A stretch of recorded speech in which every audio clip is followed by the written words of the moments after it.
Saya Ya, belajar kitabnya teman-teman Kristen itu baru saja loh, tapi saya teliti beneran apa yang ingin saya cari itu saya teliti. kalau bisa jangan peneliti aja, Pak Ustadz. Gimana? Harus menerima Kristus itu Loh, saya dari dulu menerima Kristus sebagai nabi saya. sebagai nabi, nggak sebagai Tuhan. Oh, enggak lah. Mana ada Tuhan ngantuk, Tuhan lapar, Tuhan tidur, gak ada lah. Dia maksimal adil. Ya, namanya dia untuk menyelamatkan manusia, Ustadz. Makanya dia datang ke dunia ini mengambil rupa yang sama seperti manusia itu.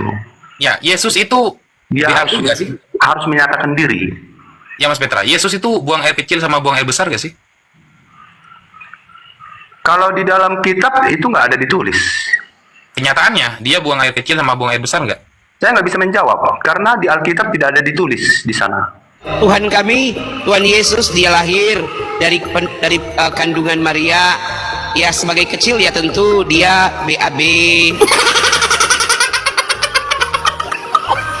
Ya itu normal sebagai manusia, dia menangis.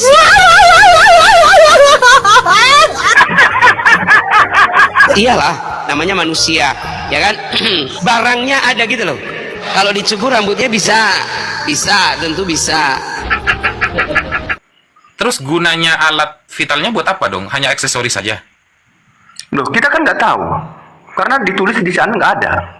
Nggak, kenyataannya kan dia manusia biasa kan? Pasti kan BAB. Bukan Pasti kan lupa sebagai manusia, bukan manusia biasa dia loh. Iya, Makanya tapi kan- ketika dia mati, ya kan, memang dia tubuh Tuhan. Masa nggak pernah ke toilet? Loh, namanya nggak ada ditulis gimana? Karena Alkitab mencatat bahwa dia adalah Allah itu sendiri. Nah, ketika beliau sekolah di umur 14 sampai 29 tahun, Sekolah di mana? di Midras lah. Di mana disebut di situ datanya? Lah kan dia tidak, Yesus itu tidak diceritakan di umur 14 sampai 29 tahun kan tidak ada. Baru muncul lagi di umur 30 Ya, tahun. justru Itu di sana ngapain? dikatakan dia mengajar loh. Kata Pak Bambang Nursena, kata Esra Soru, dia itu sekolah di Midras. Ya datanya di mana? Di fakta Ya, sejarah lah. Di Alkitab mana ada ditulis dia? Ya Bahwa kan dia semuanya sekolah. nggak ditulis di Alkitab, Mas Petra. Ya, tapi itu kan ngarang. Loh, ada sejarahnya. Jadi saya berpikir begini, ketika Yesus Ya. itu sekolah ya, Hmm. dan nanti dia sudah menjadi alumni, lalu ada kumpulan alumni, para Hmm. teman-temannya bertanya nih, kamu kerjanya apa? Jadi Tuhan, coy. Wah, itu kan ngeri juga kan? Kesibukannya apa jadi Tuhan gitu loh. Kan ngeri kan gitu loh. Itulah kalau karangan baru. Lah itu kata Pak Bambang Nursena loh sama Pak Esra Soru loh. Itu gini, Tat, itu sah-sah saja apa yang dikatakan dia, tetapi setiap orang akan mempertanggungjawabkan apa yang dikatakan dia. Terus menurut Mas Petra gimana? Hmm. Di umur segitu dia kemana? Gak ditulis dalam Alkitab.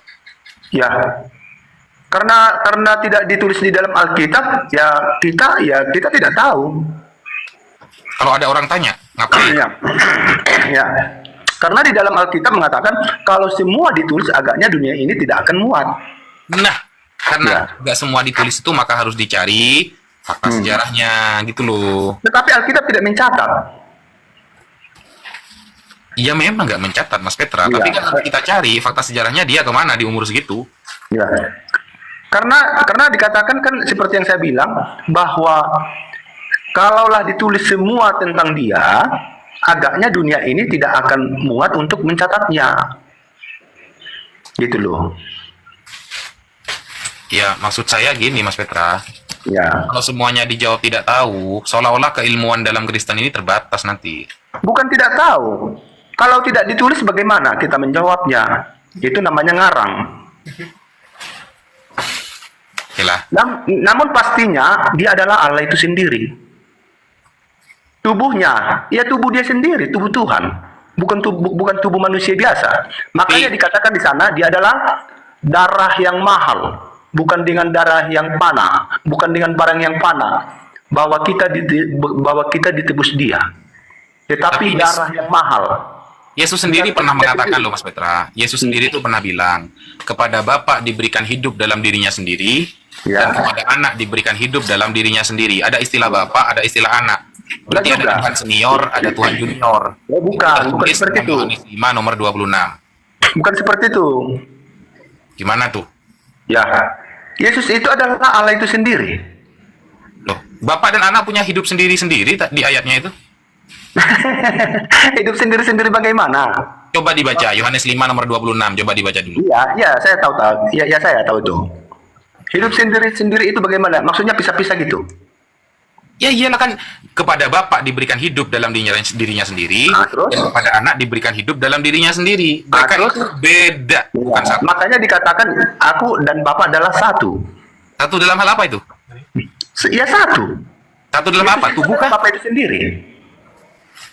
Iya, kan ini kan masih ambigu. Aku dan Bapak satu itu satu dalam hal apa gitu loh. Ambigunya di mana? Ya satu. Nah, contoh nih ya, saya dan istri Coba saya adalah satu. coba baca Yohanes 14. Dikatakan di sana, barang siapa melihat aku, ia melihat Bapa. Karena dia menyatakan dirinya. Enggak? Tapi kok beda? Allah Di itu dalam menyatakan perjanjian dirinya, lama, Lu. ya, Oh. di dalam perjanjian lama Mas Petra, barang siapa yang melihat Bapa, maka dia akan mati.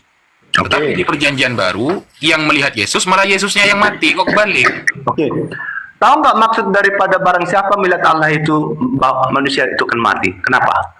Ya kan tewas lah, gak kuat kan dia, musnah saja. Enggak, maksud daripada tuluknya seperti apa? Apanya sih? Yang melihat Tuhan itu tidak akan kuat, dia tidak akan. Gini, makanya dikatakan kita tidak bisa melihat Allah. Dikatakan di situ kan?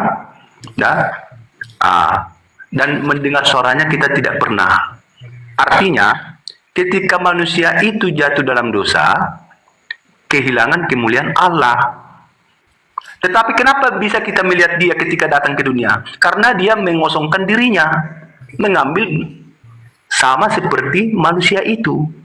Terus maksud ayat tadi itu apa? Kepada Bapa dalam hidup sendiri, kepada Anak hidup sendiri. Maksud ayat tadi, kita Apa? tidak bisa melihat Allah ketika kita jatuh dalam dosa. Oh, gak nyambung itu loh. Loh, kenapa nggak nyambung? Ayatnya kan kepada Bapa diberikan hidup dalam dirinya sendiri, kepada Ya. Anak diberikan hidup dalam dirinya sendiri. Itu kan menunjukkan mereka berdua antara Bapa dan Anak ini berbeda gitu loh, gak ada Tidak, kayak. bukan berbeda. Makanya ada konfirmasi bahwa aku dan Bapa adalah satu. Terus ayat itu apa artinya tadi? Bahwa dia adalah Bapa. Di dalam Yohanes 14 dikatakan, barang siapa, kan dikatakan Filipus, Tuhan, tunjukkanlah Bapa itu kepada kami, itu sudah cukup bagi kami. Lalu apa kata Yesus? Barang siapa melihat aku, ia melihat Bapa. Sekarang ini kamu mengenal dia, dan kamu melihat dia. Kenapa ketika itu manusia itu bisa dia melihat Bapa itu? Karena dia mengosongkan dirinya, mengambil rupa sebagai manusia, seperti manusia. Oke, berarti Yesus itu adalah Bapa yang menjadi manusia, betul? Ya, benar. Nah, ketika Yesus itu dibaptis, suara dari langit itu suara siapa? Suara dia juga. Loh, dia ada di bawah loh, dibaptis dia. Ya. Makanya Tuhan itu, Allah itu, dia itu Allah yang hadir. Sekalipun dia menyatakan diri, mengambil rupa manusia, bukan berarti rohnya atau Tuhan itu tidak ada di mana-mana. Itu membuktikan bahwa dia ada di surga. Kan dia katanya sudah jadi manusia, sudah membatasi dirinya. Yang awalnya maha kuasa, dia maha terbatas karena sudah jadi manusia. Nah, ketika Yesus ini dibaptis, ada suara datang dari langit. Ini suara siapa lagi? Suara dia juga. Loh, orangnya di bawah loh, lagi dibaptis. Makanya itu, dia bukan manusia biasa. Oh, pakai rekaman mungkin di langit ya? Enggak. Gimana? Enggak. Karena dia adalah Tuhan itu sendiri. Makanya dia hadir seperti yang saya bacakan tadi. Ketika dua atau tiga orang, aku ada di tengah-tengah mereka. Hadir. Baru tentang Thomas ya. Ketika Thomas mengatakan, sebelum saya mencucukkan tangannya dan kepada lambungnya, saya tidak percaya katanya. Padahal Thomas dan orang-orang di situ di dalam satu ruangan tertutup, pintu pun tertutup. Lalu apa yang terjadi? Yesus hadir tiba-tiba di tengah-tengah mereka, menembus dinding kan? Itu membuktikan dia adalah Allah itu sendiri. Oh, kalau menembus dinding langsung Allah gitu. Padahal di situ dia adalah sudah bangkit dari antara orang mati. Bayangkan loh, kalau dia tubuh manusia biasa, dia akan membusuk. Tetapi karena dia bangkit, karena tubuh itu tubuh dia, makanya dia bangkit. Ya memang Tuhannya teman-teman Kristen memang limited edition sih. Gak ada Tuhan yang mati 3 hari bangkit lagi itu. Yang namanya Tuhan ya kekal, gak akan mati-mati. Cuma Tuhannya teman Kristen aja yang pernah mati gitu. Ya, tetapi kan jangan salah, kematian dia adalah kematian penebusan manusia dari dosa. Makanya 1 Korintus 15 ayat 3 dikatakan, sebab yang sangat penting ku katakan kepadamu ialah bahwa Kristus telah mati karena dosa-dosa kita sesuai dengan kitab suci. Bukan sesuai kata Pak Ustadz Naja. Ya, kalau Tuhan itu biasanya kalau hanya untuk menebus dosa manusia, mengampuni itu tidak usah pakai episode mati-mati segala kayak Itu satu ketentuan, Tat. Itu satu ketentuan dia. Iya, makanya Tuhannya teman Kristen ini memang limited edition, banyak banyak episodenya. Kalau Tuhan-Tuhan yang lain ya cukup nyuruh umatnya bertaubat, itu sudah selesai, tidak perlu dia mati di kayu salib, dikejar hansip Romawi, berdoa memanggil malaikat karena takut dan lain sebagainya, tidak perlu. Makanya gini, Tat, makanya orang Kristen itu selamat bukan karena perbuatan kebaikan. Nah, tetapi oleh karena kasih karunia-Nya dengan matinya dia di kayu salib, makanya kita diselamatkan. Berarti cukup percaya langsung selamat begitu? Percaya hingga sampai ajal menjemput kita. Oh, meskipun dia kerjaannya setiap hari berzina, yang penting percaya masuk surga gitu? Oh, jangan berzina dong. Namanya anak raja. Katanya yang penting percaya bisa masuk surga. Nah, yang namanya orang percaya, ya kalau orang percaya, artinya kita mempunyai iman kepada dia. Tetapi oleh karena perbuatan kita yang sangat panah ini, yang melakukan dosa ini, kita tidak akan diselamatkan. Contohnya di dalam suatu ruangan, ya, di ruangan itu takkan ada contohnya seorang diri yang tidak bisa aku keluar dari ruangan itu. Tetapi yang menebus aku dari ruangan itu siapa? Itu suatu gambaran. Makanya hanya Kristus yang bisa menyelamatkan kita. Makanya di dalam kitab Yesaya dikatakan, Engkaulah Bapa kami dan Engkaulah penebus kami. Yang ditebus Yesus itu dosa apa sih? Ya dosa perbuatan kita lah, Pak Ustadz. Oh, berarti kalau ada orang Kristen setiap hari mencuri langsung masuk surga dong, kan sudah ditebus. Loh, gini Pak Ustadz, yang namanya pengikut Kristus itu kan harus ada pertobatan. Gitu. Katanya sudah ditebus. Kalau sudah ditebus ngapain tobat? Oh, bukan seperti itu. Kita kan anak raja, anak-anak Tuhan, anak-anak yang merdeka, Tetapi bukan ketika kita ditebus Kristus, bukan kita sempurna, karena namanya masih kita manusia, ya, manusia. Itu nggak bisa dipungkiri, karena setiap manusia ini jatuh dalam dosa, karena iblis yang membuat kita yang jatuh ke dalam dosa itu. Ya maksudnya itu kan kalau masih disuruh taubat ngapain ditebus gitu loh. Tetapi kita kan harus bertobat. Tetapi gini Ustaz, di garis finish inilah suatu ketentuan kita. Apakah kita ke surga? Contohnya nih, ketika di akhir daripada ujung usia saya, ketika saya melakukan contohnya lah, aku pergi ke bar, ke diskotik, memakai barang-barang terlarang contohnya, lalu aku mati di situ. Apa aku selamat? Enggak dong, karena saya mati di dalam dosa. Ya terus. Apakah saya selamat di situ? Tidak. Ya, terus yang ditebus itu apanya? Yang ditebus itu apanya berarti? Kalau masih disuruh bertobat, disuruh berbuat baik, apa gunanya ada penebusan? Gini, Tat. Makanya di garis daripada akhir hidup kita itu, ketika kita melakukan dosa, di ujung daripada nyawa kita itu, ya, tidak mengingat Tuhan itu yang tidak selamat. Contohnya nih, Gimana keterangannya itu, Loh, gini Pak Ustaz, contohnya, bunuh diri contohnya, oke? Apakah dia masuk surga? Enggak. Itu namanya mendukakan Roh Kudus. Enggak ditebus dosanya itu berarti? Oh tidak dong. Oh berarti penebusan dosa Yesus itu ada pengecualiannya, kecuali orang yang bunuh diri, kecuali orang yang gitu, berarti gak semua berarti ya? Ya gini, di dalam penebusan dosa itu kita harus tetap di dalam Kristus, di dalam iman.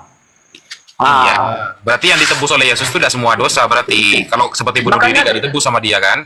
Dengarkan, makanya dikatakan oleh karena imanlah kita diselamatkan, bukan karena perbuatan, tetapi oleh karena iman kepada Kristus. Ya iya Mas Petra, berarti kan Wah. ada dosa-dosa pengecualiannya yang tidak dia tebus kan? Tapi gini, Tat, di akhir makanya dikatakan di garis finish kita, ya, di dalam akhir hidup kita, inilah suatu pertimbangan. Contohnya, ketika ada dua di kiri kanan Kristus, ada di sebelah kiri, justru dia menghujat dia, ya kan? Yang sebelah kanan, apa katanya? Tuhan, ingatlah aku ketika Engkau datang kembali katanya. Apa kata Yesus? Engkau hari ini ada di dalam Firdaus. Dia kan selamat. Itu satu gambaran kepada kita. Jangan seperti yang di sebelah kiri Yesus itu, justru menghujat Tuhan. Jadi itu satu gambaran, tak? Sekalipun orang jahat, makanya dikatakan Alkitab, sekalipun dosamu merah seperti kermiji, akan putih seperti bulu domba. Jadi di akhir daripada hidup kita ini, harus kita benar-benar kita berjuang. Makanya dikatakan, kita buka data ya. Boleh tahu? Boleh. Tapi sabar, ngelek. Nyari di Google ya?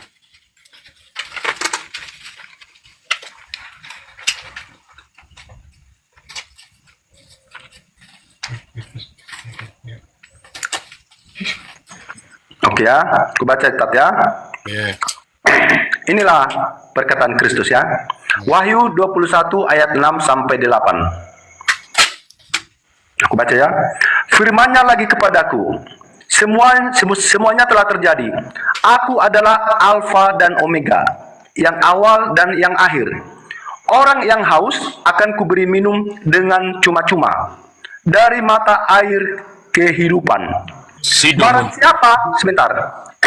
Barang siapa menang, inilah akhir daripada hidup kita ini, dipertaruhkan. Barang siapa menang, ia akan memperoleh semuanya ini, dan aku akan menjadi Nanti yang 3. Allahnya. Dengarkan. Dan aku menjadi Allahnya, dan ia akan menjadi anakku. Jadi kita ini anak-anak Allah. Setiap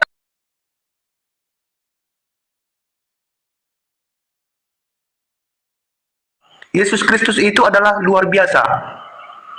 Ya iyalah. Keren itu Yesus itu. Itu Iya. nabi kita juga itu, nabinya umat Islam juga. Oh. Iya, mana Mas Petra pernah dengar saya merendahkan Yesus? Nggak bisa lah, dia nabi saya. Tapi kalau gini Ustaz, biar Pak Ustaz terbuka hati Pak Ustaz, gini, tolong berdoa sama dia. Paulus saja tidak pernah berdoa ke Yesus, masa saya mau berdoa ke Yesus, gimana sih? Aduh. Paulus pernah nggak Mas Petra berdoa ke Yesus? Kan tidak pernah. Emang harus ditulis semua ya? Ya anda minimal ada cerita Paulus itu mengatakan, Yesus berilah kami rezeki, berilah kami kemurahan hati. Kan Paulus saja tidak pernah nyontohin loh. Jangankan berdoa, justru dia diilhamkan dengan roh. Mana ayatnya? Paulus pernah berdoa kepada Yesus? Gak ada. Jangankan berdoa Ustadz, sedangkan dia diilhami oleh roh ketika dia menulis. Di mana ayatnya ada Roh Kudusnya? Kan diilhami roh. Ya, maksudnya Roh itu adalah di Allah mana itu ada sendiri. ayat bahwa ketika Paulus menulis surat itu dinaungi Roh Kudus? Ada nggak ayatnya? Diilhami roh. Iya, ayatnya ada nggak? Adalah. Mana? Susah jaringan tak. Agak susah. Saya aja udah lama tadi ngambil ini. Nggak ada memang ayatnya kan? Adalah Tat. Ada. Saya baca perjanjian baru, terutama surat-surat Paulus itu saya teliti loh. Mm-mm. Dan pernah ada narasi ayat bahwa Paulus ketika menulis suratnya itu dinaungi Roh Kudus. Tidak ada ayat seperti itu. Coba lihat dulu di Google. Kalau nggak percaya, ada nggak di Google? Coba lihat.